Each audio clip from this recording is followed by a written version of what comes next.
Hello everyone, आप सबका स्वागत है। आरआरबी ग्रुप डी 2024 का मैथ्स का सॉल्यूशन कर रहे हैं, जिसमें 27 नवंबर 2025 से 19 दिसंबर 2025 तक जितने भी शिफ्ट में एग्ज़ाम हुए सभी शिफ्ट के सॉल्यूशन कंप्लीट हो चुके हैं। इनके सारे वीडियोस प्लेलिस्ट पे मिल जाएंगे। आज के क्लास में 21 दिसंबर 2025 के तीनों शिफ्ट के सवालों को सॉल्व करेंगे। इसमें जो रिपीटेड क्वेश्चन थे उसको स्किप कर दिया गया है। ठीक है, तो शुरू करते हैं। उससे पहले चैनल पर नए हैं तो चैनल को सब्सक्राइब कर लीजिए। आगे बढ़ते हैं। पहला सवाल है, किसी रेस में एक एथलीट पहले चक्कर में 420 मीटर की दूरी 140 सेकंड में तय करता है। वह उतनी ही दूरी का दूसरा चक्कर 70 सेकंड में तय करता है। एथलीट की औसत चाल ज्ञात कीजिए। ठीक है, देखिए साधारण सा सवाल है, आपको पता होना चाहिए जब भी आपको औसत चाल निकालना हो तो क्या चीज़ जरूरी है, कुल दूरी और कुल समय। तो कुल दूरी यहाँ पर क्या होगा, देखिए पहले चक्कर में वो 420 मीटर जा रहा है और उतनी ही दूरी दूसरा चक्कर में भी वो कवर कर रहा है। तो कुल मिला के दूरी यहाँ पर कितना होगा, 420 का डबल। ठीक है, अब चाहिए कुल समय। देखिए पहला चक्कर जा रहा है 140 सेकंड में और दूसरा चक्कर जा रहा है 70 सेकंड में। तो टोटल टाइम कितना हो गया, 140 प्लस 70 210 सेकंड। तो कुल दूरी बटा कुल समय करेंगे तो हमें मिल जाएगा एवरेज स्पीड। ठीक है, तो 210 से ये कट जाएगा दो बार में, 2 गुना 2 4 मीटर प्रति सेकंड जो है इसका एवरेज स्पीड होगा। Option number B. आगे,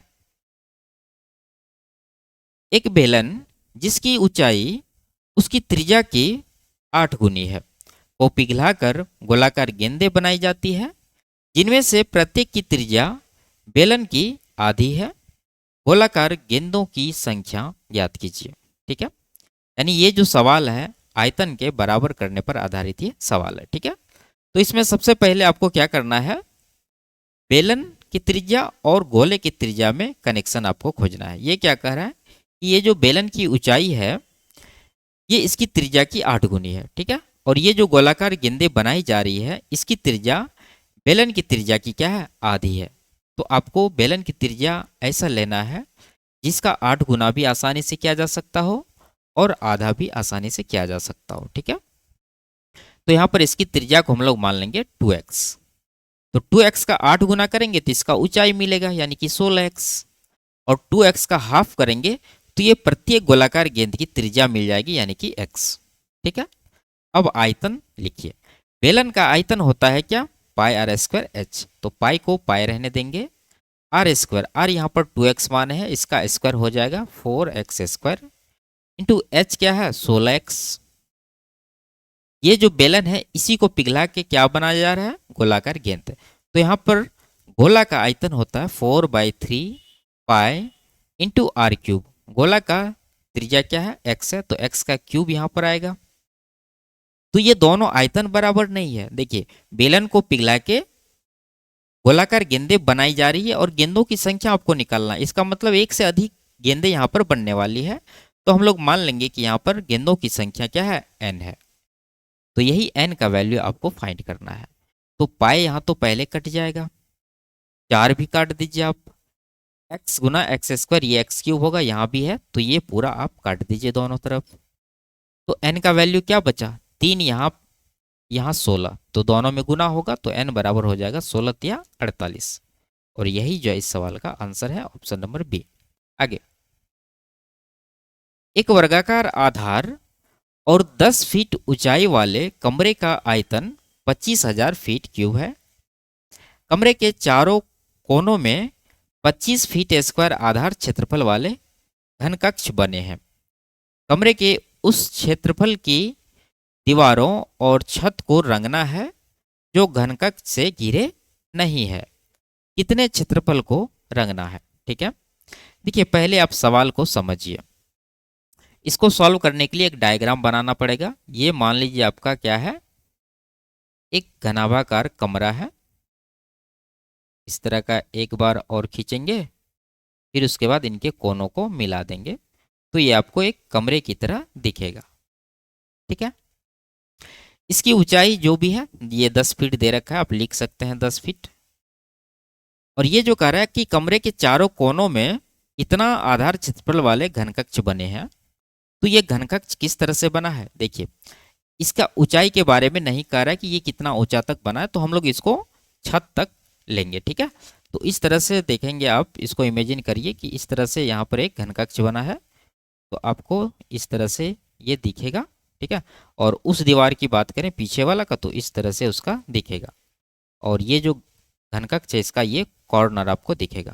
ठीक है, तो इसको जब आप इमेजिन करेंगे तो पाएंगे कि ये जो घनकक्ष है ये इस कमरे के एक तो ये दीवार को और एक ये दीवार को ढक रहा है। ठीक है, तो इतना क्षेत्रफल ये कवर कर रहा है। अब ऊपर की बात करें छत पर, तो ये वाला एरिया जो है ये घनकक्ष द्वारा कवर किया जा रहा है। और आधार की बात नहीं है क्योंकि आधार को यहाँ नहीं रखना है। ठीक है, तो दो दीवारों को एक छत को, तो इतना एरिया एक घनकक्ष द्वारा कवर किया जाना है, तो चारों उतना ही एरिया कवर करेगा। तो पहले आप ये निकाल लीजिए कि एक घनकक्ष कितना एरिया कवर करता है। ठीक है, तो उसको निकालने से पहले आप ये देख लीजिए कि कमरे का ये चार दीवारी और छत का एरिया कितना है। देखिए, ऊंचाई दे रखा है 10 फीट और आयतन दे रखा है 25,000 फीट क्यूब। तो यहाँ पर ये जो वर्गाकार आधार है इसका एरिया कितना होगा, यानी कि ए स्क्वायर हो जाएगा आयतन बट्टा ऊंचाई। तो 25,000 को ऊंचाई 10 से अगर डिवाइड कर दें तो यहाँ पर 2500 फीट स्क्वायर आपको क्या मिलेगा, आधार का क्षेत्रफल मिलेगा। ठीक है, और ये जो आधार का क्षेत्रफल है ये छत के क्षेत्रफल के बराबर होगा। तो हम कह सकते हैं कि ये जो 2500 है ये छत का भी क्षेत्रफल है। अब यहाँ से ए स्क्वायर आपको 2500 मिला, तो ए निकाल सकते हैं कितना होगा, 2500 का वर्गमूल 50 होगा। ठीक है, अब देखिए, अब आपको निकालना है चार दीवारी का क्षेत्रफल। तो चार दीवारी का क्षेत्रफल निकालने के लिए हम लोग क्या करते हैं, परिमाप गुना ऊंचाई। ठीक है, तो परिमाप हो जाएगा 4 गुना भुजा जो कि 50 है, इंटू ऊंचाई क्या है, सवाल में दे रखा है 10 फीट, तो 10 से गुना करेंगे तो ये हो जाएगा 5 के 20, यानी कि 2000 फीट स्क्वायर जो है ये चार दीवारी का एरिया आया है। तो ये अगर ये घनकक्ष को हटा दे तो टोटल इतना एरिया हमें कमरा में देखने को मिलता है आधार छोड़ करके, इतना 4500। अब आपको निकालना है वो एरिया जो घनकक्ष द्वारा घेरे जा रहे हैं। तो देखिए, घनकक्ष का आधार दे रखा है 25 फीट स्क्वायर। ठीक है, तो आधार अगर 25 फीट स्क्वायर है तो इसका भुजा कितना होगा, 25 का वर्गमूल 5 होगा। ठीक है, तो ये 5 फीट का इसका भुजा है और ऊंचाई तो वही रहेगा 10 फीट। तो एक दीवार का एरिया की बात करें जो घनकक्ष द्वारा घेरा जा रहा है वो कितना होगा, 10 पचे 50। ठीक है, और पीछे वाला दीवार भी 50 घेरेगा तो 100 हो गया। अब छत की बात करिए, छत में देखिए ये जो 5 है घनकक्ष की भुजा की लंबाई वो यहाँ भी रहेगा यहाँ भी, यानी कि ये स्क्वायर है, तो 5 का स्क्वायर 25 फीट स्क्वायर का एरिया ये छत में कवर करेगा। तो कुल मिला के ये जो एरिया है कितना हो रहा है, 125 फीट स्क्वायर ये एक घनकक्ष द्वारा घेरा जा रहा है। तो इस तरह का चार घनकक्ष है चारों कोनों में, तो 4 से आप गुना करेंगे तो यहाँ पर मिल जाएगा कितना, 500। तो 500 फीट स्क्वायर एरिया कवर किया गया है घनकक्ष द्वारा, उतना में पेंट नहीं किया जाएगा। तो ये 500 आप इसमें माइनस कर दीजिए तो बचेगा कितना, 4000। तो ये 4000 फीट स्क्वायर एरिया जो है इस पर रंगाई होगा। ठीक है, तो ऑप्शन नंबर ए इसका करेक्ट आंसर है। आगे, एक फूड आउटलेट दो तरह के मील कॉम्बो बेचता है। पहले कॉम्बो में 2 सैंडविच और 1 जूस है और इसकी कीमत 80 रुपया है। दूसरे कॉम्बो में 1 सैंडविच और 2 जूस है और इसकी कीमत 70 रुपया है।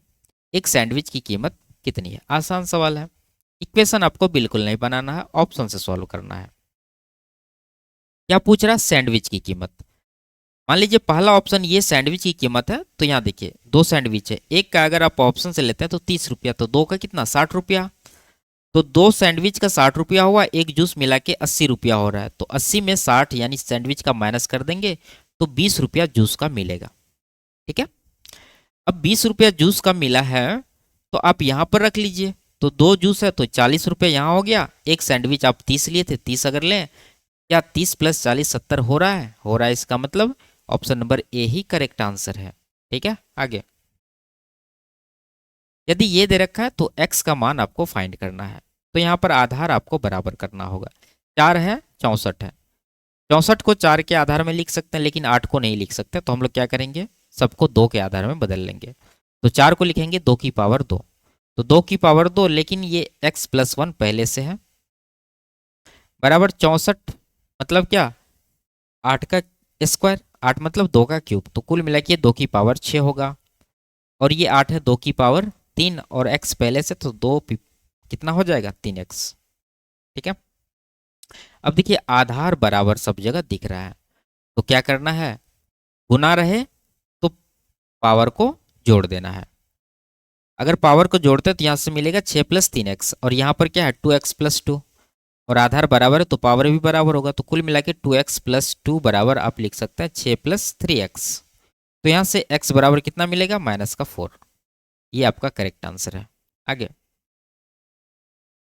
मोहन अकेले किसी कार्य को 5 घंटे प्रतिदिन काम करके 6 दिनों में पूरा कर सकता है, और रोहन उसी कार्य को 8 दिनों में पूरा कर सकता है। यदि वे दोनों मिलकर प्रतिदिन 8 घंटे कार्य करें तो उसे कार्य पूरा करने में कितना समय लगेगा। ठीक है, तो पहले आप मोहन और रोहन का एफिशिएंसी निकाल लीजिए। लिखते हैं मोहन को m, रोहन को r। मोहन अगर एक दिन में 5 घंटे करता है और 6 दिन में पूरा काम करता है, तो ये कितना घंटे में टोटल वर्क करेगा, 6 पंचे 30 घंटे में। ठीक है, और रोहन की बात करें तो ये 8 दिन टाइम दे रखा है, तो हम लोग मान लेंगे कि ये जो रोहन है ये भी प्रतिदिन 5 घंटे काम करते हैं। तो इस तरह के सवाल में आपको टाइम दोनों का इक्वल लेना है। तो यहाँ पर रोहन को पूरा काम कंप्लीट करने में 8 × 5 40 घंटे का टाइम लगेगा। तो टोटल वर्क मानेंगे इन दोनों का एलसीएम 120 हो जाएगा, 30 चौके 40 दिया। ठीक है, अब ये क्या कह रहा है कि वे दोनों मिलकर 8 घंटे प्रतिदिन कार्य करें तो काम करने में कितना समय लगेगा। देखिए, अगर दोनों एक साथ काम करेगा तो 4 + 3 7 यूनिट काम होगा 1 घंटे में, क्योंकि ये जो डेटा है ये हम लोगों ने घंटा में कैलकुलेट किया है। ठीक है, तो 7 यूनिट होगा 1 घंटा में, और ये 8 घंटा करेगा, तो 8 से गुना करेंगे तो ये 1 दिन का काम हो गया। ठीक है, तो 1 दिन में हो रहा है कितना, 7 × 8 = 56। टोटल कराना है कितना है, 120। तो कितना टाइम लगेगा दिन में, तो 56 से 120 को डिवाइड कर देंगे। तो आप यहाँ पर कर लीजिए 120/56, 8 से कटेगा 7 बार में, 8 से 15 बार में, 15/7 मतलब 7 दूना 14, 2 सही 1/7 दिन। तो ऑप्शन नंबर बी में है करेक्ट आंसर। आगे, इसके बाद इसका दूसरा शिफ्ट सॉल्व करते हैं। यदि P 25, 8 और 4 का चतुर्थानुपाती है तो P का मान ज्ञात कीजिए। ठीक है, देखिए यहाँ पर सवाल में थोड़ा सा टाइपिंग एरर है।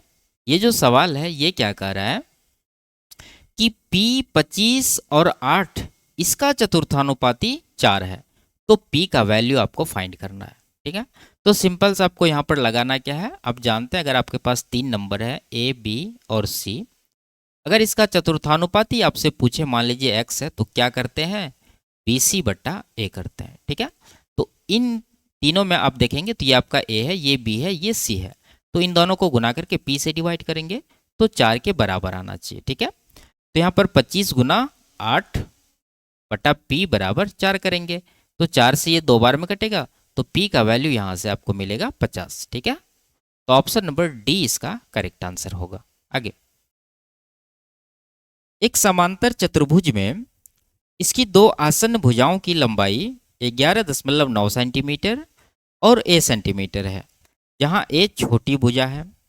यदि 2 बड़ी और छोटी भुजाओं के बीच लंबवत दूरी ये और ये है, तो समांतर चतुर्भुज का परिमाप ज्ञात कीजिए। ठीक है, देखिए इस सवाल को सॉल्व करने के लिए सबसे पहले हम लोग एक डायग्राम बना लेंगे। ये मान लीजिए आपका एक समांतर चतुर्भुज है। इसमें इन्होंने कहा है कि इनकी 2 आसन्न भुजाएं ये और ये है, जिनमें a जो है ये छोटी भुजा है, तो ये छोटी वाली को हम लोग a मान लेंगे, बड़ी भुजा आपका है 11.9। आगे कह रहा है कि यदि 2 बड़ी और छोटी भुजाओं के बीच लंबवत दूरी 3.9 और 5.1 सेंटीमीटर है। देखिए 2 बड़ी भुजाओं के बीच दूरी क्या है, 3.9, यानी अगर हम लोग यहाँ से, ये बड़ी भुजा है, ये बड़ी भुजा है, इनके बीच लंबवत दूरी अगर खींचे तो इस तरह से आपको दिखेगा। तो ये दे रखा है कितना, 3.9। ठीक है, अब इसके बाद छोटी भुजा के बीच लंबवत दूरी 5.1 है, तो छोटी भुजा के बीच लंबवत दूरी आप यहाँ पर खींच सकते हैं, चाहे यहाँ पर। तो हम लोग क्या करेंगे, यहाँ पर इस तरह से ये खींच देंगे एक लंबवत दूरी। तो ये है आपका 5.1। पूछ रहा है चतुर्भुज का परिमाप। परिमाप निकालने के लिए इसमें क्या चाहिए, केवल ए का वैल्यू चाहिए। अगर ये मिल गया तो यही आपका ये होगा। 11.9 ये है तो ये भी आपका 11.9 होगा। सबको जोड़ेंगे तो परिमाप आ जाएगा। तो ये ए का वैल्यू निकालने के लिए आपको क्या करना होगा, क्षेत्रफल बराबर करना होगा। आप जानते हैं यहाँ पर कि समांतर चतुर्भुज का क्षेत्रफल होता है आधार गुना ऊंचाई। अगर यहाँ से देखते हैं, आधार अगर आप ये लेंगे 11.9, तो ऊंचाई आपको ये लेना होगा 3.9 बराबर। अगर आप इधर से आधार ए लेते हैं तो ऊंचाई कौन सा लेना होगा, इस पर ऊंचाई ये है 5.1, तो ये ऊंचाई लेना होगा। दोनों को इक्वल करेंगे, ए का वैल्यू यहाँ पर निकल जाएगा। ठीक है, तो 17 से ये 7 बार में कटेगा, 17 से 3 बार में, 3 से ये कट जाएगा 1.3। तो ए का वैल्यू आ गया कितना, 13×7=91 यानी 9.1। ये आ गया आपका 9.1। ठीक है, अब इन दोनों को जोड़ के डबल कर दीजिए। 11 9 20 21 का डबल यानी 42 सेंटीमीटर जो इसका परिमाप होगा। ऑप्शन नंबर ए में दे रखा है। आगे संख्या ये है, इसका एलसीएम ज्ञात करना है। ठीक है, तो सिंपल सा है, इसको ऑप्शन से सॉल्व कर लेंगे। अगर हम लोग पहली संख्या को देखते हैं, ये है 780 यानी 7 8 15 3 का मल्टीपल है ये। तो जो भी एलसीएम होगा वो भी 3 का मल्टीपल होगा। 1 4 5 ये 3 का मल्टीपल नहीं है, आंसर नहीं हो सकता। ये 3 का मल्टीपल है, ये भी 3 का मल्टीपल है और ये भी 3 का मल्टीपल है। अगर यहाँ आप 2600 को देखेंगे तो लास्ट में डबल जीरो है, तो एलसीएम में भी लास्ट में डबल जीरो होना चाहिए। तो यहाँ पर एक जीरो है, ये आंसर नहीं होगा। दो ऑप्शन बचा।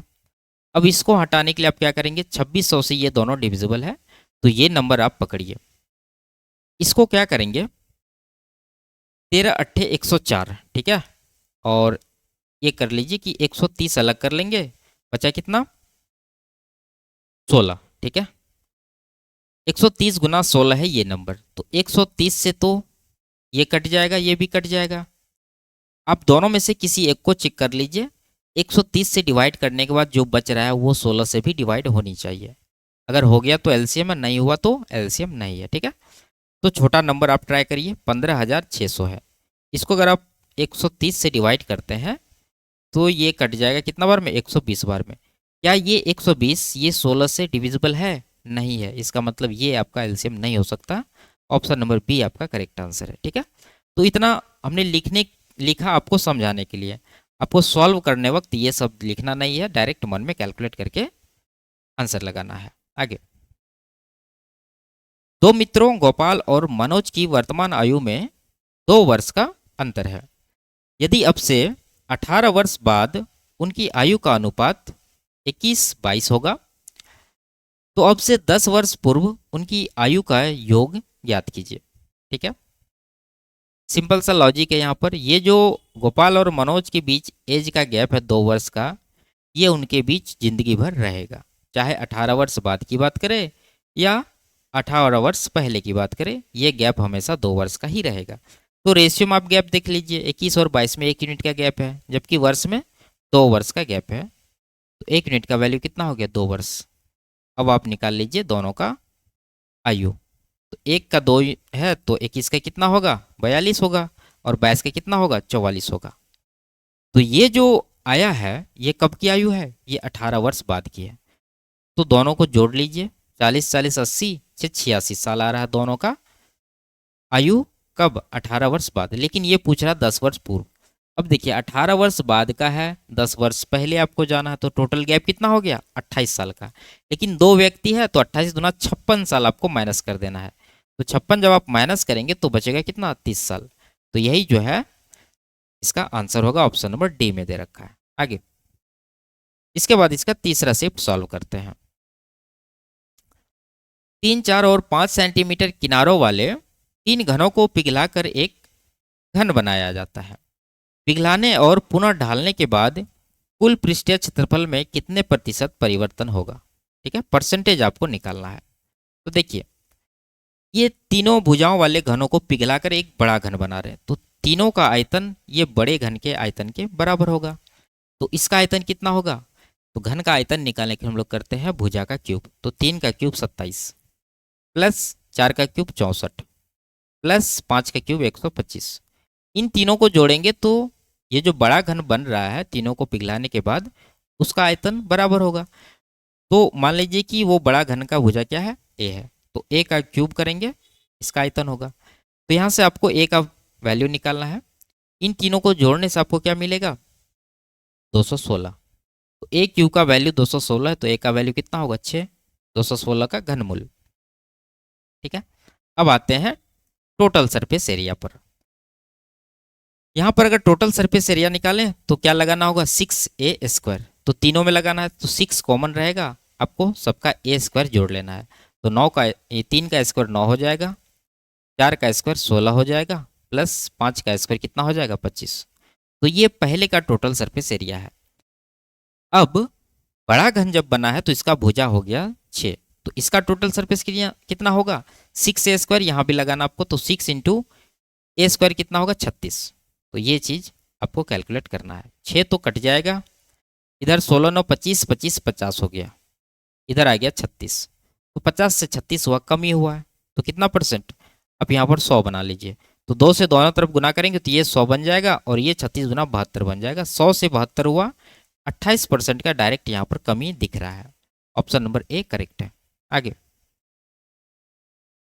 यदि tan theta plus cot theta 4 है तो sec square theta into cosec square theta किसके बराबर है?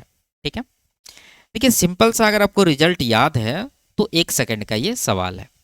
ये tan theta plus cot theta बराबर क्या होता है? ये होता है sec theta into cosec theta. तो ये हो जाएगा 4। अब स्क्वायर में इसका गुणनफल पूछ रहा है, तो स्क्वायर में क्या होगा? 4 का स्क्वायर करेंगे तो 16 इसका आंसर होगा। तो ये रिजल्ट आपको ट्रिगोनोमेट्री का छोटा छोटा लिख करके याद करके रखना है ताकि सवाल को आसानी से सॉल्व किया जा सके। और इसको अगर बनाना चाहते हैं तो आप इसको खोल दीजिए। टेन बराबर क्या होता है? साइन बट्टा कॉस, कॉट बराबर कॉस बट्टा साइन, फिर उसके बाद जोड़िए, उसके बाद आपको ये चीज मिल जाएगा। ठीक है। आगे, वह सबसे छोटी प्राकृत संख्या कौन सी है जिसे 5023 में जोड़े जाने पर प्राप्त परिणामी संख्या को 20, 98, 35 और 21 से में से प्रत्येक से विभाजित करने पर शेषफल 5 बचे? ठीक है। देखिए शेषफल इसको क्या बचाना है? 5, और नंबर है 5023। तो ये शेषफल आप पहले माइनस कर लीजिए। जब आप माइनस करेंगे तो बचेगा 5000 कितना? 18। ठीक है। तो अब हम कह सकते हैं कि 5018 में इनमें से कौन सी संख्या जोड़ी जाए जो इन चारों नंबर से पूरी तरह से विभाजित हो जाए। अब इनमें से एक नंबर 20 दिख रहा है। 20 मतलब वही संख्या डिवाइड होगी 20 से जिसके लास्ट में 0 हो। ठीक है। तो आप देख लीजिए कौन सा ऑप्शन यहाँ पर जोड़ने से लास्ट में 0 मिल रहा है। 6 जोड़ेंगे तो 6 8 14, 0 नहीं आ रहा, नहीं होगा आंसर। 5 भी नहीं दे रहा, नहीं होगा। 0 देंगे तो यहाँ पर 8 मिलेगा, नहीं होगा। तो ऑप्शन नंबर डी बचा, ये इसका करेक्ट आंसर होगा। देखिए 2 और 8 को जोड़ेंगे तो लास्ट में आपको 0 मिलेगा। ठीक है। आगे, 200 तक कितनी संख्याएं 4 और 3 दोनों से विभाज्य? देखिए जो संख्या 4 और 3 दोनों से विभाज्य तो वो 12 से विभाज्य होनी चाहिए। तो ऐसी कितनी नंबर है? तो वो निकालने के लिए आपको 200 को ये 12 से डिवाइड कर देना है और इंटीजर आपको आंसर लगाना है। तो 12 1 का 12 बचा कितना? 8, 80 हुआ, 12 6 के 72, उसके बाद पॉइंट आएगा। तो ये 16 आपका करेक्ट आंसर होगा। आगे, इसका मान ज्ञात करना है। तो ये 98 को आप क्या बोल सकते हैं? 49 का डबल। तो 49 का वर्गमूल 7 आ जाएगा, लेकिन 2 रूट के अंदर रह जाएगा। ये 100 का डबल है तो 100 का वर्गमूल 10 और 2 रह जाएगा रूट के अंदर। ये देखिए 2 पहले से है, 8 मतलब 4 दूना 8, तो 4 का वर्गमूल 2 आएगा, तो बाहर बन जाएगा 4 और रूट के अंदर बन जाएगा 2। इसका करना है हमें होल स्क्वायर। तो ये 7 10 17 में से 4 घटाएंगे, 13 रूट 2 बचा। तो 13 रूट 2 का स्क्वायर करेंगे तो 13 का स्क्वायर 169 का 2 गुना 338 जो इसका करेक्ट आंसर होगा। आगे, यदि ये दे रखा है और ए बी बराबर 4 है तो इसका मान ज्ञात करना है। ठीक है। देखिए सिंपल सा है, बस आपको यहाँ पर ऑब्जर्व करना है। इसको समझने के लिए एक स्टेप और लिखिए। जैसे ये है 4a², इसको आप लिख सकते हैं 2a का होल स्क्वायर प्लस b² बराबर 24। अगर आप इसको a मानते हैं 2a को और b को b मानते हैं तो ये a² प्लस b² बन गया, और यहाँ पर a प्लस b का वैल्यू आपको निकालना है। तो क्या करेंगे, स्क्वायर का फॉर्मूला लगा देंगे, a प्लस बी का होल स्क्वायर बराबर a² plus b² plus 2ab। ठीक है, तो a² प्लस b² आपके पास है, यानी हम यहाँ से कह सकते हैं कि हमें 2a प्लस बी का होल स्क्वायर का फॉर्मूला लगाना है। तो a² प्लस b² यहाँ पर 24 ये ऑलरेडी दे रखा है आपके पास। अब चाहिए प्लस का 2ab। तो 2 इंटू ए क्या है आपका, a है आपका 2a, तो 2a हो गया, इंटू b क्या है आपका, b है। तो यहाँ से आप एक चीज कर सकते हैं, ये देखिए 2 गुना कितना हो गया 4, और a गुना b, ए बी का वैल्यू 4 यहाँ पर ले लीजिए, तो 4 गुना 4 16 हो गया। तो 24 प्लस 16 करेंगे तो ये 40 बनेगा। अब यहाँ से जब स्क्वायर हटाएंगे तो यहाँ रूट चढ़ेगा, यानी ये 2a प्लस बी का वैल्यू हमें मिला √40। √40 मतलब क्या, 10 चौके 40, 4 का वर्गमूल 2 आएगा, 10 जो है रूट के अंदर रहेगा, तो ये वैल्यू प्लस माइनस में आएगा। ऑप्शन नंबर कौन सा है, plus minus 2√10, option number D है, तो ये आपका करेक्ट आंसर होगा। ठीक है, आगे 25,000 रुपया का कुल लाभ पी क्यू और आर के बीच इस प्रकार वितरित किया जाना है कि पी क्यू का रेशियो 2:1 है, क्यू आर का 11/7 है, तो लाभ में आर का हिस्सा कितना है। सिंपल सा है, यहाँ पर क्या करना है, रेशियो को कंबाइन करना है। ठीक है, देखिए पी क्यू 2:1, यहाँ पर क्यू आर 11/7, क्यू को अगर देखें तो यहाँ पर 1 है, यहाँ पर क्यू कितना है 11, बराबर नहीं, बराबर करना होगा। तो यहाँ पर अगर आप 11 से गुना कर देते हैं तो ये देखिए 11 दूना 22 और ये बन गया 11, तो क्यू 11 बन गया, यहाँ भी 11, बैलेंस हो चुका है रेशियो। यानी P अनुपात Q अनुपात R की बात करें तो ये बन जाएगा 22:11:7। टोटल राशि है 25,000। इसमें निकालना हमें किसका, R का। R है 7 यूनिट का। टोटल हो रहा है कितना, 18 + 22 40। ठीक है, तो जीरो काट देंगे, 25 × 175 और लास्ट में 2 जीरो, इसको 4 से डिवाइड करना, 4 चौके 16, 4 तिया 12, 4375 इसका जो है आंसर होगा। ऑप्शन नंबर डी में ये दे रखा है। आगे, तो ये लास्ट सवाल था। वीडियो आपको कैसी लगी कमेंट में जरूर बताइए। अच्छी लगी तो वीडियो को लाइक शेयर और चैनल को सब्सक्राइब कर लीजिए। फिर मिलते हैं अगले क्लास में, तब तक के लिए बाय बाय, टेक केयर।